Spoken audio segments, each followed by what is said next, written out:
Avant de partir de la maison pour faire cette vidéo, j'étais pas sûr de pouvoir la faire parce qu'il y avait des gros nuages dans le ciel. Mais regardez, ces gros nuages là sont en train de laisser place à un magnifique soleil. Donc ça y est, je pense que le ciel approuve cette vidéo.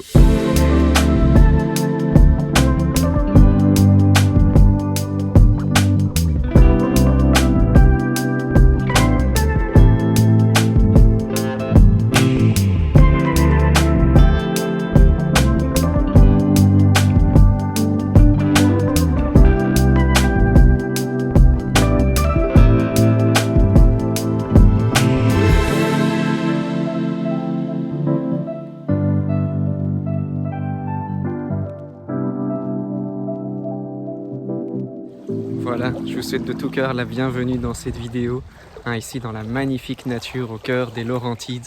On est à Sainte-Agathe-des-Monts en ce moment et regardez, on a les belles couleurs de l'automne qui s'en viennent. C'est vraiment extraordinaire d'être ici puis de pouvoir vous partager sur ce sujet que je trouve vraiment important, surtout en cette période, parce que on arrive dans une période ici au Québec où l'automne s'en vient. Et qu'est-ce que ça veut dire? C'est qu'on va passer plus de temps à l'intérieur. Et c'est une période où on va être plus amené à rentrer dans notre monde intérieur. On va être plus amené à prendre du temps pour soi à la maison. Et je trouvais que c'était super important de vous partager par rapport à ce sujet-là, de l'importance de prendre un temps de qualité pour soi.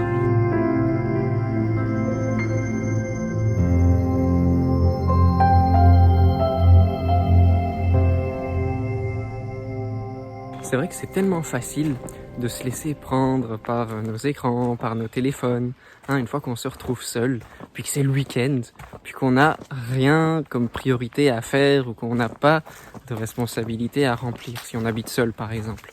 Mais il y a un moment où t'as fait le tour de ton téléphone, t'as fait le tour de Netflix, t'as fait le tour de TikTok, t'as fait le tour de toutes tes applications, puis tu te rends compte que t'es peut-être pas forcément mieux qu'avant.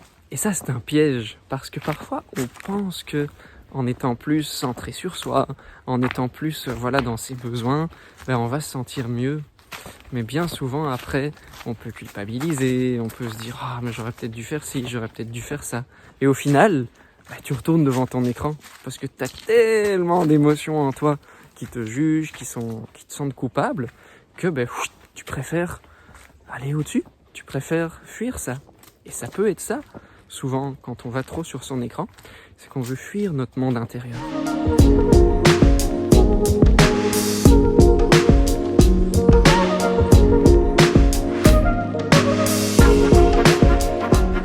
Et c'est là où c'est vraiment important de comprendre l'importance de prendre un temps de qualité pour soi. Quand c'est le week-end, quand vous avez un moment plus intériorisé, plus calme, n'hésitez pas à aller prendre une marche dans la nature. Même à la maison, on peut prendre un temps de qualité pour soi. Et c'est quoi prendre un temps de qualité? C'est se poser des questions. C'est essayer de voir, ok, comment est-ce que je me sens maintenant? Qu'est-ce que je pourrais faire pour améliorer mon état? Et c'est sûr que parfois, on peut avoir beaucoup de choses à gérer pendant la semaine, puis on se retrouve fatigué le week-end. Mais souvent, c'est une illusion de penser qu'en faisant rien, on sera mieux ressourcé. C'est comme, imaginez, on fait un feu. Si tu arrêtes de mettre du bois dedans, il va arrêter de brûler. Et c'est la même chose avec notre énergie. Si on arrête de tout faire, on perd ce feu intérieur. On perd cette motivation, ce feu qui nous anime. Et c'est pour ça que c'est important de continuer à faire des efforts petit à petit. Parce que tout ce qu'on fait, même plier le linge, ça peut être passer l'aspirateur, tout ça, ça représente des qualités. Et quand on nettoie, par exemple, moi c'est une activité que j'aime beaucoup faire le week-end, si on nettoie quelque chose, on peut imaginer qu'on nettoie des choses en soi. On peut même nettoyer sa flemme, on peut nettoyer sa paresse. Et ça c'est extraordinaire quand on met le sens dans ce qu'on fait au quotidien. On peut faire une forme de méditation active quand on marche. On peut penser à quelque chose, et puis on peut vraiment se répéter une question dans la tête. Est-ce que c'est juste de faire ci? Est-ce que c'est juste de m'engager dans tel projet, etc. Et on peut, comme ça, si on se pose la question, comme un mantra, on le répète en soi. Et à ce moment-là, on peut recevoir des rêves, on peut recevoir des signes, on peut recevoir toutes sortes de choses. Et à ce moment-là, la vie devient vraiment magique.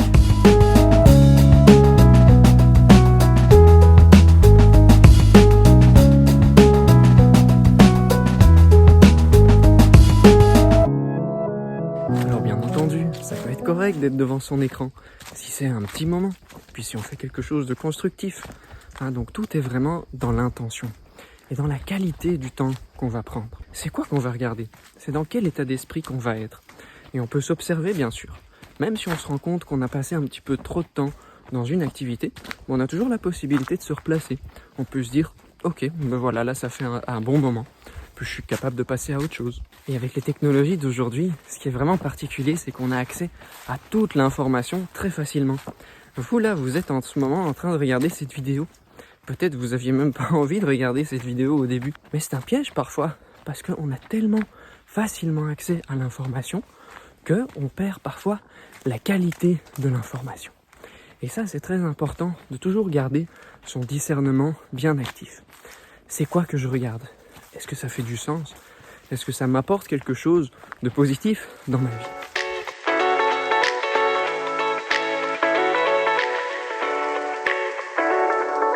Et en même temps, c'est pas toujours ce qu'il y a de plus connu qui est de plus qualitatif.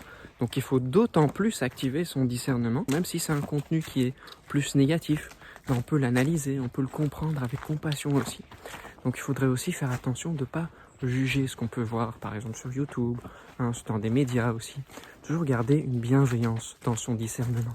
Et quand on utilise l'information pour devenir une meilleure personne, je peux vous dire là, c'est l'évolution quantique. On peut évoluer à chaque instant. Mais il faut toujours essayer de garder cette voix en nous, cette voix qui a envie d'évoluer. Il faut la garder active. Et ça demande de se le répéter. Comme un mantra, on se le répète et on peut même méditer là-dessus. Passer un moment juste en fermant les yeux si on le souhaite, puis prendre des bonnes respirations et juste s'observer, juste voir comment est-ce qu'on se sent et voir comment on peut réorienter notre intention vers quelque chose de plus constructif. Imaginez-vous, c'était pas prévu, mais regardez, on a un endroit zen qui se trouve juste ici. Bon ben, on va aller voir ce que c'est.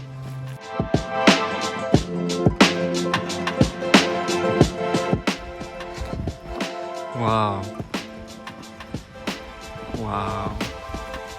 Je sais pas pour vous, mais moi ça m'a donné envie de faire une bonne méditation. Donc je vais vous inviter, si vous le souhaitez, à ce qu'on médite ensemble sur cette question de prendre du temps de qualité pour soi. Donc je vous invite pendant 2-3 minutes à bien réfléchir à cette question. C'est quand la dernière fois que vous avez pris un temps de qualité pour vous?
Notre vidéo aujourd'hui.